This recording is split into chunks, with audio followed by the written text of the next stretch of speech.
Hey, what's going on? I'm Corey and I run a six-figure AI automation business. And today we are going to jump into the controversial topic of, is my business ready for AI? It's been a very common question that gets asked by clients, whether it be, you're starting any type of business. Is the business ready to implement AI? Because a lot of people were just thinking that we can just throw it in and automatically I'll make 10x my revenue. So not always the case. I'm going to show you some frameworks and how to really identify if it's ready. So let's jump on in. So as we mentioned before, is your business ready for AI? A lot of businesses are like this picture here. They'll sort of see ChatGPT or they'll see some sort of AI and they're like, yes, now is the time. Now I will beat my competitors. But a lot of times it does more harm than good. So the best way to do it, we're going to go through some 5 checkpoints. We're going to go through a framework and give some examples of how you can really identify whether it is ready rather than just jumping straight into it. So we have a AI readiness framework in here. Now, these are frameworks and questions you can ask for your own business.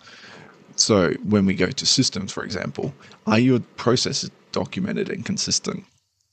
Oftentimes, people will implement the AI and then wonder, oh, why isn't it following instructions? Or, if you go to ChatGPT and you say, I want you to do this, and then it gives you a strange answer, and you're like, "What the hell? No, I didn't tell you to do that." that's consistency, really. Whether it's GPT, whether it's any sort of automation, it's just a consistency issue. So we need to make sure that process is documented and consistent throughout. So step 1 does X, step 2 does Y, and that way it sort of has, an X and a Y. These are activities from here to here. It's the same 100% of the time. So we can actually program or automate these processes and, really harness it, really get down to the gritty and make sure it's 99% accurate. Our team is another one. Does your team adopt tools or resist them? Now, it sounds funny, but there is, I don't want to call it sabotage, but there is a lot of companies where I talk to employees and, to do the handoff, and I say, okay, so this is how you use the tool. This is, the automation, or this is the dashboard that we've implemented. And they just say, no, I don't want to do it. And it's strange to think, but, if you do have a business, there's a chance that your staff will resist the AI that you're going to implement. So you need to make sure, are they ready for it? Are they going to adopt it? The mindset.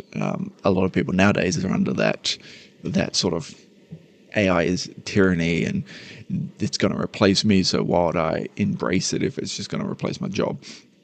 So there often needs to be some sort of either mindset or training in a lot of companies to sort of adopt any sort of tool, whether it's something like ChatGPT.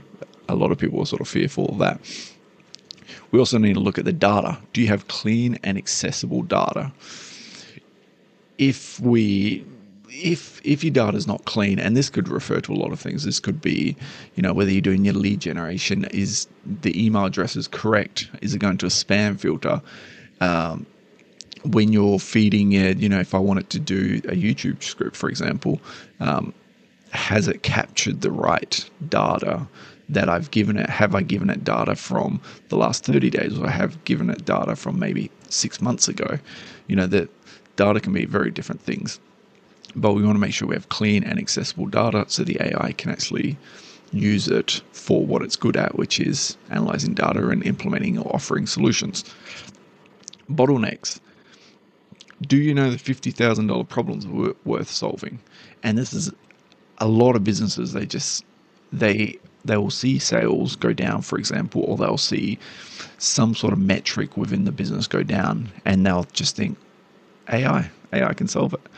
And you need to know the problems. You can't imagine you have a plumbing leak and you just go around and you just slap a piece of tape anywhere on the plumbing, and then say, okay, we're done. It's the same thing, right? There's still going to be a leak somewhere. So you'll find that some businesses they'll implement, maybe they need more leads, so then they'll implement an AI agent.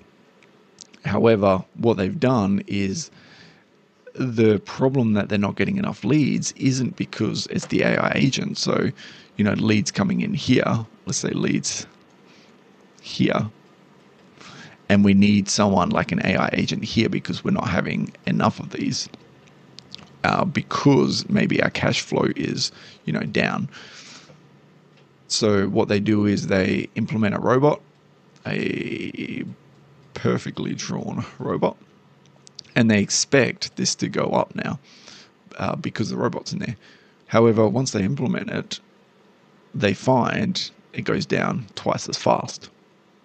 This is a perfect example, and I've seen it many times. The problem you have is the bottleneck was never the leads coming in. The bottleneck was from onboarding to like the project. We'll just call it a project for now. To delivery, the bottleneck was in here. So we weren't turning the projects out fast enough. So maybe this was a 4-week to turn around, right? So what we've done now is this AI has given us more work, which now turn around to 6 weeks, which then leads to decrease revenue coming in. So the bottleneck was never leads coming in. It wasn't at the front end. It was at the project delivery and doing it fast enough. And what we've done is we've just added a robot, an agent to bring in 10 times more leads, which then backs up the service delivery 10 times more. So we need to make sure we identify the bottlenecks of what and where they are, so we don't cause a downstream effect. And clarity. You need to be able to describe what you want the AI to do. Some people will just say, get me more leads. Will you go down the lead gen train? Get me more leads. And the problem with AI is it knows everything and it trips over itself, and it stumbles hard. So you say, get me more leads. And it'll say, okay, here's a LinkedIn program. While we're doing LinkedIn, let's do an email program. And then let's do some social media posts, and let's activate all our previous clients. And it takes little bits of these circles and then combines it all together. And when you get is an absolute crappy strategy, a terrible strategy. And if you want proof of this, go into your ChatGPT or go into anything and give it a very, very vague demand, and you'll see how much it misses the mark. Now, in GPT, obviously it has, built-in memory and it's remembering all your prior work, but if you just do it completely out of the blue, you'll get very bad results. So what are some red flags not to implement? We don't want to implement it if you sort of see these things in the business. We want AI and don't have SOPs. So standard operating procedures. This goes back to the systems. So we need 100% clarity. Our CRM is a mess. Obviously, if you have a messy room and maybe you have clothes on your bed pile high, not speaking from experience, and we then get more clothes, more leads, and then we chuck it on the bed as well, that pile is getting high. So we need to make sure that our CRM is not a mess. We need to make sure that it's streamlined, make sure that there's a place for all these leads to go, make sure, it's not even just leads as well as project delivery, it's client handoff, it's any sort of revenue generating activity. We need to make sure that it's streamlined and clean.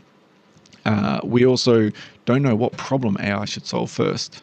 It sounds funny, but a lot of people come to me and they just say, hey, Corey, I want to put AI in my business. And I say, great, awesome. Where do you want to put it? What do you want to put in first? I have no idea.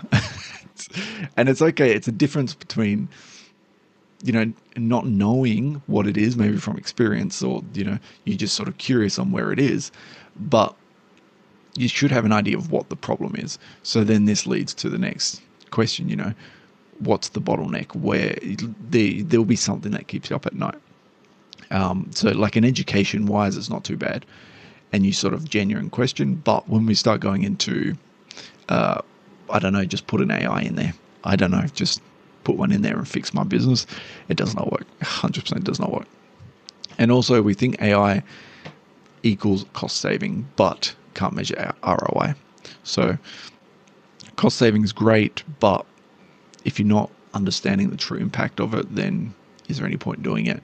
If I spend $10,000 on marketing and maybe I'm putting my face on bench seats, and then I don't measure the metrics, and then my renewal comes up the next month, am I going to renew it? How do I know that it was worth my money? And AI is the same way. You need to understand the ROI that it brings to the table, whether it's reduced staff hours, whether it's increased revenue. There's multiple ways that we can measure the ROI for them. So AI is only as good as your clarity. Before you plug in the tools, you need to ask, what is the exact problem? What is the sequence? What edge case exists? And can we refine it fast? And how do we measure ROI? Now, people get very stumbled on edge case exists, and it's a very underlooked aspect of implementing the AI. So a great example is this PayPal screenshot. So we can see the AI was implemented. There was, we have the clarity, the logic, and they start the thing and then they do a reply and then the AI replies. However, they didn't account for edge cases. Even though I got scammed is not an edge case, this is perfect example of not programming it for the edge case. So the virtual agent hasn't been designed to say, direct answer, I got scammed, what do you reply? And it's obviously confusing the word scammed with something else. So we need to make sure that these sort of edge cases are accounted for. And finally, we just need to remember AI isn't magic. So if your business is chaotic today, AI will make it chaotic faster. Think of the pile of clothes on your bed. You get more clothes, chuck it on your bed, it's going to get higher unless we clean it. If your systems are clear, AI will multiply the results. This goes back to our analogy here. We need this. If this is one streamlined process, then the moment that a new customer gets dropped into this cycle, they just pot all the way along, right? But if there's a bump here and a bump here, there's sort of, it gets really chaotic and they're going up and down. And then on top of that, you also have decrease in productions for staff and costing you a lot of money as well. So these are the frameworks for implementing AI. I hope you found it helpful. Hope it clarified a lot of things. If you're ready to actually implement AI and you're not sure, where to start, there is a link in the bio or the description down below where you can book in a call and you can talk to myself or the team to discuss this further. However, just in terms of this video, I hope it did help clarify a lot of questions that you may have about implementing AI. So I will leave it there. Thank you for watching. Like and subscribe, and I will catch you all in the next video.